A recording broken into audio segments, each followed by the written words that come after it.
My parents had a secret they never meant for me to know. They spoke French behind my back. Thought I couldn't understand. I could. I didn't scream. I didn't cry. I acted. 6 hours later, they were calling nonstop and screaming. If you've ever felt like the extra chair at your own family's table, you'll get it. It doesn't hit all at once. It creeps in slow like dust in a corner. You stop noticing it until it's everywhere. You get used to being talked over. To the glances when you wear something not quite right. To the compliments handed out to someone else. You get used to being the quiet prop in someone else's perfect portrait. A convenient shadow. A good place to hide secrets. I'm Jade, 19, and tonight was my mother Claire's birthday. 68 and still throwing parties like she's auditioning for a spread in Architectural Digest. Vintage champagne, hand-picked Italian menu, a live string quartet tucked somewhere behind the potted palms. Everything was flawless, just like it always is in their multimillion-dollar mansion. Even the air smelled expensive, like something I probably couldn't afford to breathe. I showed up on time. Of course, no one expected me. Invitations were for guests. I'm just the younger daughter. The unfortunate wrinkle in their otherwise symmetrical family branding.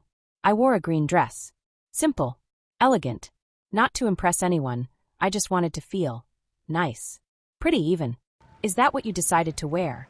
That was the first thing Claire said. Not hi. Not you look lovely.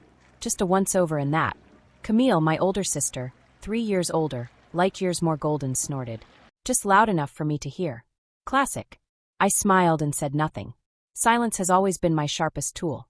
And deep down, I knew they were going to say something eventually. Even if they didn't mean to. Camille, of course, was in Dior. No idea how much the jewelry cost. Don't care.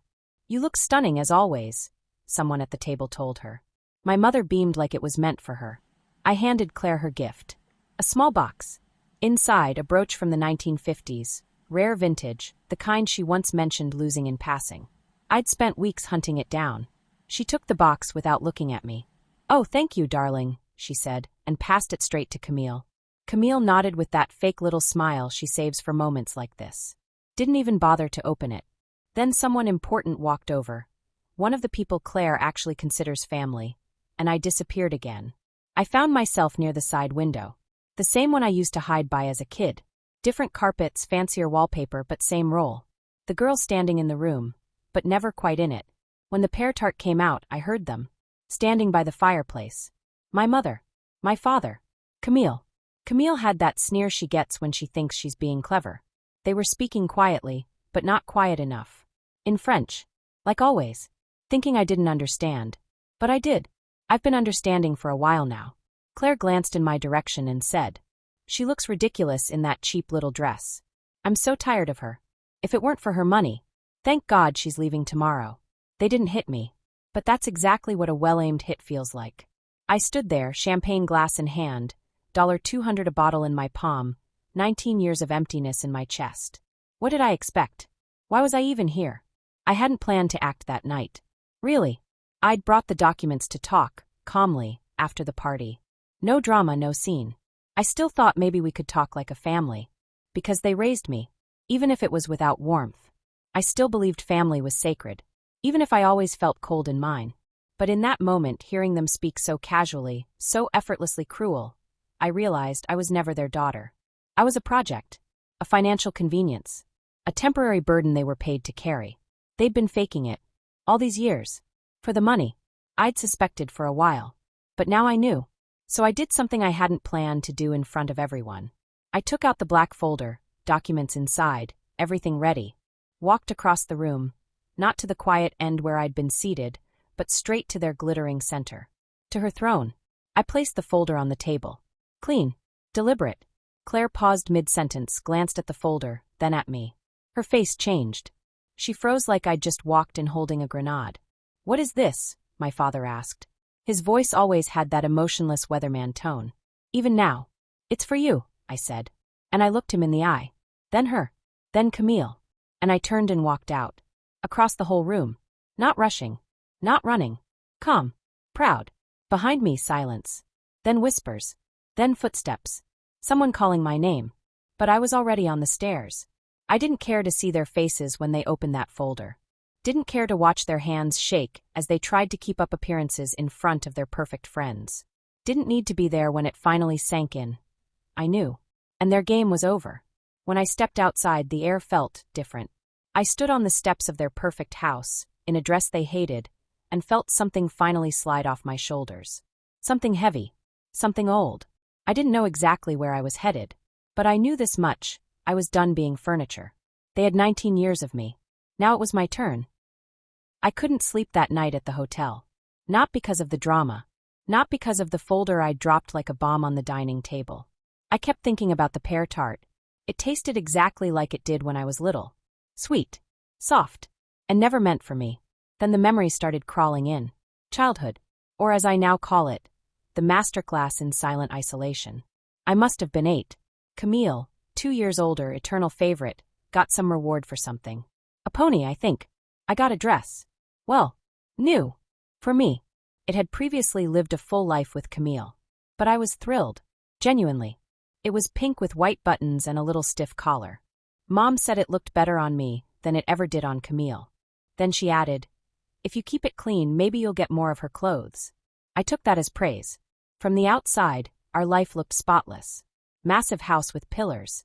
Private school with uniforms like we were auditioning for the crown. Piano lessons. Painting tutors. Family photos in front of Versailles. In every picture, I'm standing just slightly off to the side. Purse clutched tight. That polite, so happy to be here smile. Camille in the center. Mom and Dad beaming in her direction. Camille did horseback riding. She had her own room with a projection ceiling and soft blue curtains that the whole family picked out together. I got the room next to the laundry. It smelled like fabric softener and vibrated from the washing machines. Camille's birthday? Yacht party. Live music. Fireworks. Mine. You're 10, Jade. Don't be ridiculous, Mom said when I asked about hiring a party clown. And then came the classic. Why waste money? She said that a lot. Why waste money? It was her favorite phrase for saying no to me. Eventually I stopped asking. To be fair, my school was still good. Private. Decent. Just noticeably cheaper than Camille's. They sent her to a Connecticut boarding school with senators' kids. I went to the local prep. You're home anyway, it's easier. College? I picked one myself. Affordable. Scholarships. Part-time job. The full DIY student package. Mom called it independent. You're such a smart girl, she'd say. Funny how compliments can sound like budget cuts. Camille spent every summer in Europe. I followed along via Instagram. Once, she brought home gold earrings from Paris. I got a notebook with the Eiffel Tower on it. You love writing, Mom said with a smile. I thanked her. Then locked myself in the bathroom and cried. I didn't even know why. I just felt off-brand. Like a knockoff version of the family iPhone. Functional but glitchy. They spoke French in the house. Not all the time, just when they didn't want me to understand. Camille had lessons from native tutors, language camps, immersion trips. Me.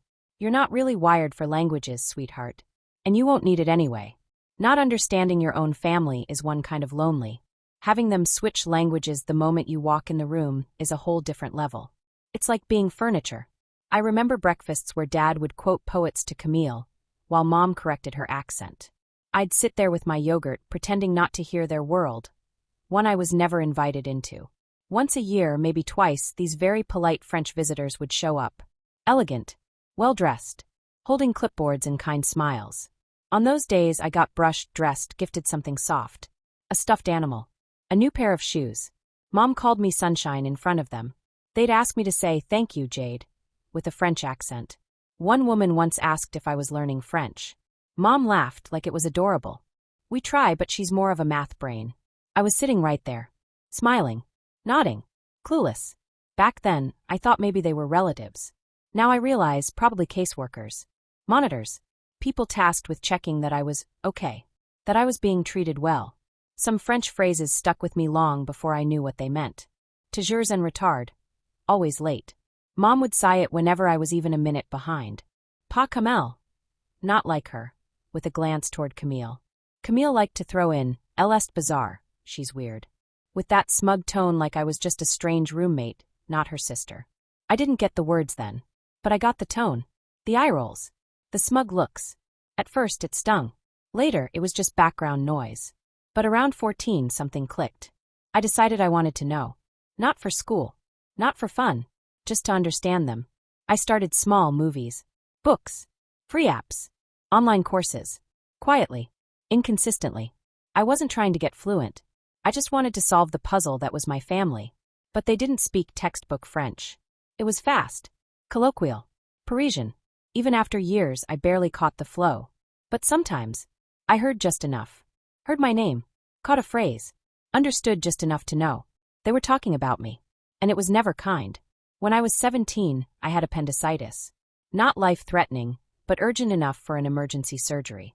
I was hooked up to N4, barely conscious, when Mom handed me a paper and said, "Just in case they need me to make decisions while you're out." Totally standard. Sign it. I signed. Didn't read it. Told myself it was nothing. It wasn't nothing. Sometimes I think my whole life was made up of almosts. Almost love.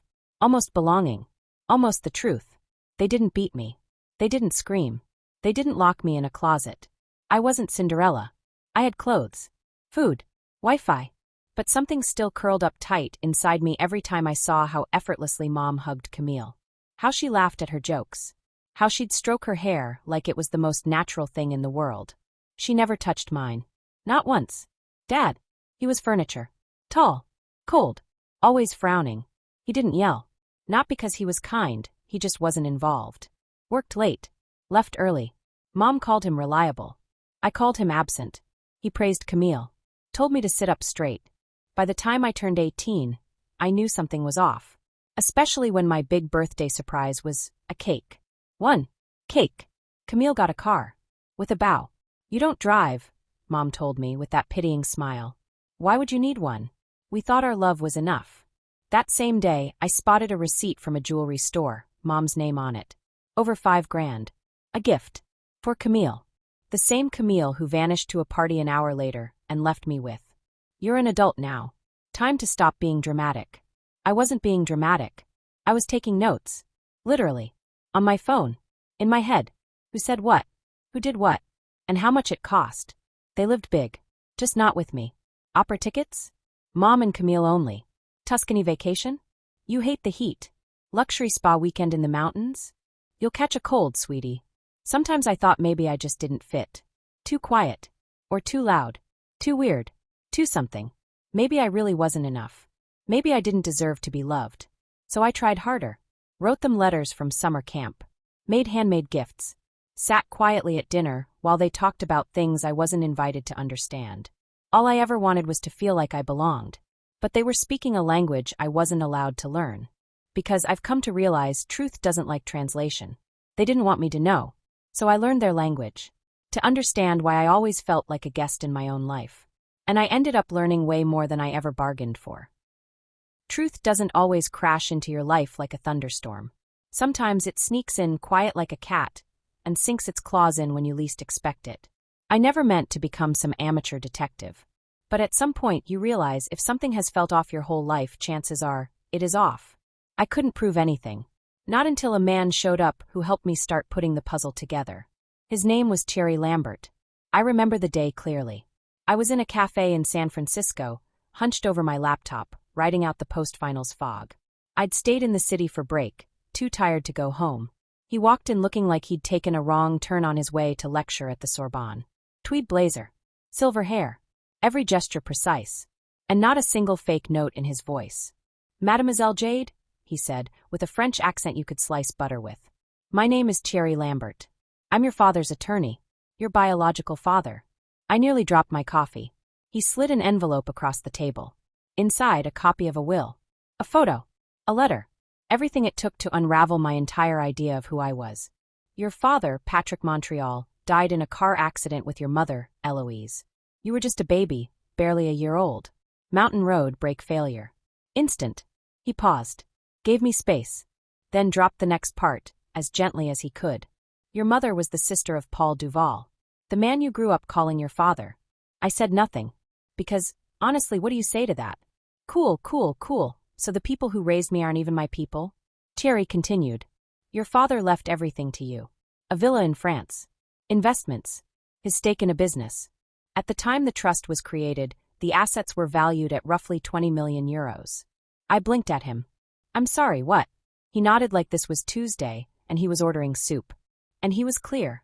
Until your 18th birthday, your legal guardians would be Paul and Claire Duval. They were permitted to manage the funds, but not spend them on themselves. Only for your education, housing, health. All expenditures had to be approved through an outside observer. Let me guess you? Yes. I was appointed as oversight. And for a while they followed the rules. Submitted reports. But right around your 15th birthday, the communication stopped. I believe they convinced the court everything was stable, and quietly disappeared off the radar. Why didn't you come sooner? Your father insisted that until you turned 18, all contact had to be through official channels. He was worried someone might try to exploit you. But I hired investigators. I did try to reach you. He looked at me carefully. By law, I had to contact you directly once you turned 18. It took me over a year to find you. Why so long? I was barely breathing. The world I knew had started to feel like a cardboard cutout. He sighed. I sent letters. Repeatedly. To the address where you lived with the Duvals. Through the court. Even through your school. No answers. Not one. Then I called. Each time I was told you were busy, or traveling, or no longer there. Eventually I realized they were blocking you from me. I set my cup down slowly. You think they intercepted the mail? I don't think. I know. It happens when there's this much money on the table. Suddenly I remembered my father yanking a letter out of my hand at school, mumbling, "Not important." And Mom flat out refusing to show me any family paperwork. Even when I needed it to apply for a scholarship. They were using my money, weren't they? Thierry didn't answer right away. Instead, he reached into his case and pulled out another folder. We've started the audit. Even at this early stage, we can see significant misuse of funds. Luxury vehicles. International travel. Camille's schooling in Europe. Private healthcare. Designer clothes. Jewelry. All paid from your trust. And you had no idea. What's more, after your 18th birthday, they continued accessing the account using a power of attorney. I nodded. That power of attorney. I'd been sick, hooked up to Infor, when Mom handed me the form and said, "It's just in case the bank needs something while you're recovering." I believed her. I always did. If you've ever handed someone a bomb disguised as a gift, you'll get it. The folder I dropped in front of Claire, Paul, and Camille didn't explode immediately. It detonated 6 hours later, right around dawn. I'd been asleep for maybe 2.5 hours when my phone started ringing like it was owed a personal apology. First up, a voice memo from Camille. "You've completely lost it. What even was that? You humiliated us in front of everyone. Do you even realize how that looked?" I didn't answer. Just hit delete. Then came Claire. 13 calls in 2 hours. Voicemails. Texts. A photo of a crayon drawing I made at age 5 with "To Mommy" scribbled in the corner. One voicemail started with, "Jade, sweetheart, we've always loved you. Everything we did was for you. That lawyer, he's twisted you against us." I made it halfway through. When she said, "We were the best family you could have had," I nearly threw the phone. Instead, I silenced it. Paul didn't call. He sent one text. "We can fix this. Call me." I didn't. But my lawyer? He sent official notices to their home. Account freezes. Audit launch. Power of attorney revoked. Fraud case filed. I saw the copies. Elegant envelopes. Legal ice in every line. The kind of paperwork that makes perfectly styled moms suddenly look deflated. Next day, the bank called them. Then the trust. Then the board members who used to sip champagne with Claire and Paul and pretend not to notice their spending habits. Everyone said the same thing. Jade Montreuil is in control now. Cue the meltdown. I started getting calls from people I barely remembered, family, friends, distant cousins, even my old English teacher who once forgot my name on report card day. All with the same tone. "You're such a smart girl, Jade. But is this really how you handle family matters?" Then came the guilt tour. Flowers at my door. Notes that read, "You'll always be our daughter. We love you no matter what." One afternoon, Camille herself showed up on my doorstep, teary-eyed, holding a box of macarons like we'd just argued over birthday decorations. I didn't open the door. I turned up the music and slid a copy of the court notice under the crack. Thierry insisted on security. He said people like that, when they start losing control, can get unpredictable. I didn't believe him, until I saw the security footage of Claire trying to sneak into the building through the service entrance. That night, the cops installed cameras. The next day, the smear campaign started. I was ungrateful. I'd ruined the family. I was just bitter, jealous, unstable. They were furious. because I'd stopped being their obedient little investment. And then the audit came in. And that's when I really got angry. Over the years, they had siphoned off more than €5 million from my trust. Quietly. Disguised as unexpected expenses. They transferred ownership of the villa, my villa, to a shell company and started renting it out. The money? Offshore accounts. Switzerland. They took out loans using the trust as collateral. Paid for medical care, none of it mine. Bought jewelry. Art. Designer everything. It was all hidden. Buried under fake invoices, forged signatures, and for Jade's benefit line items. If you hadn't started digging, Thierry said, none of it would have surfaced. Under proper management, your trust should have doubled. It's sitting at 14 million now. It should be 30. They didn't just steal. They strangled it. Every dollar they didn't take, they kept from growing. That's why we're taking them to court. Claire tried the tears. At the hearing, she sobbed. I only wanted Jade to live well. Everything I did was out of love. Paul was quieter. Way too quiet. Like someone who already knew the ending but was hoping for a miracle on appeal. The court didn't buy it. Despite their age, the judgment was clear. Paul got 2 years probation and was ordered to repay €2.5 million. The amount we could trace directly to him. Cars, luxury vacations, Camille's education, medical bills, jewelry. The rest? Dispersed through shady channels. Buried in fake accounting, laundered through gifts, vanished in taxes. The civil court's still chasing that trail. Total damage, over 6 million. Their accounts are frozen. The house? Under partial seizure. Claire got a year of probation and a heavy fine. She was found guilty of fraud, coercion, and misuse of power of attorney. She's the mother, her lawyer argued. The judge didn't blink. Exactly, he said. Which makes it worse. But maybe the real punishment didn't come from the court. It came from their world. Claire's inner circle. The women who used to fawn over her vintage china and saffron risotto stopped calling. Her yoga studio paused her membership. Paul was ignored by his golf club. Camille scrubbed her socials clean, no last name, no tagged photos. Turns out, anonymity isn't just for whistleblowers. At first, she tried to spin it. Gave an interview where she said, I always knew something was off with Jade, and my parents did the best they could with such a difficult child. No one bought it. She lost access to the fund. Her contracts dried up. Last I heard, she's renting a studio uptown. No stylist. No chauffeur. A job. A real job. I'd say I felt sorry for her. But I don't. This wasn't about revenge. It wasn't even about the money. It was about finally hearing silence inside my own chest. And knowing I'd made that happen. And then I went to France. It wasn't running away. It was coming home, to myself. To where it all began. I found the house from the video, my parents' house.